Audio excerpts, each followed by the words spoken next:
and I'm showing watercolors today, watercolor paintings.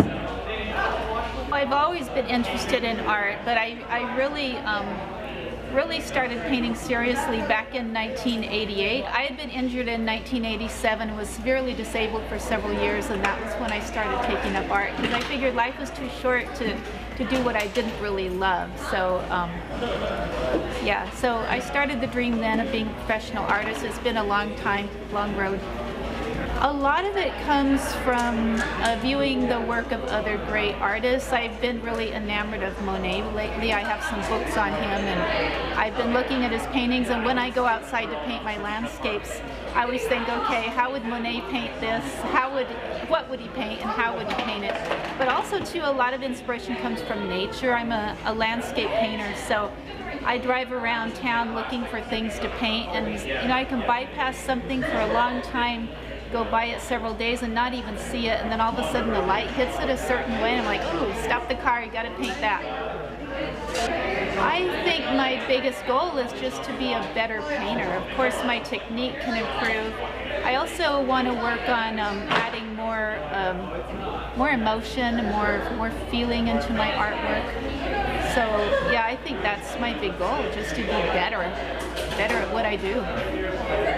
If I go a few days without painting, I kind of miss it. I got to get back into it. So it's what I do for fun. It's also, a lot of work sometimes. It can be very frustrating. But generally, it's really fun. It's just, part of who I am, I guess.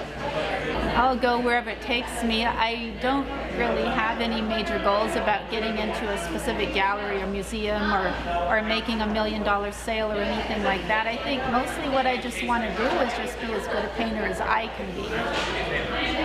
I'm presenting about 10 different watercolor paintings that I've worked on recently.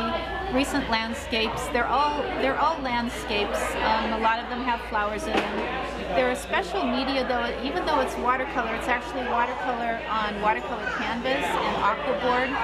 So they're varnished after they're painted and framed like oil paintings without mats and glass.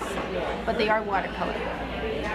You know what? It seems like a great concept. I think it's so good to invite all the artists together. I think we all can draw inspiration from each other. I know that's one of my primary sources of inspiration is other people's artwork. It's just so fun to look at things in a new way, and that's what every artist presents, is their own view of the world, and it kind of opens your eyes to say, oh, I never thought about that, So I think it's a great concept. It certainly seems like it's going to be a really fun event. I'm just glad to be part of it. I'm Ginger Pena, and I am a raw artist.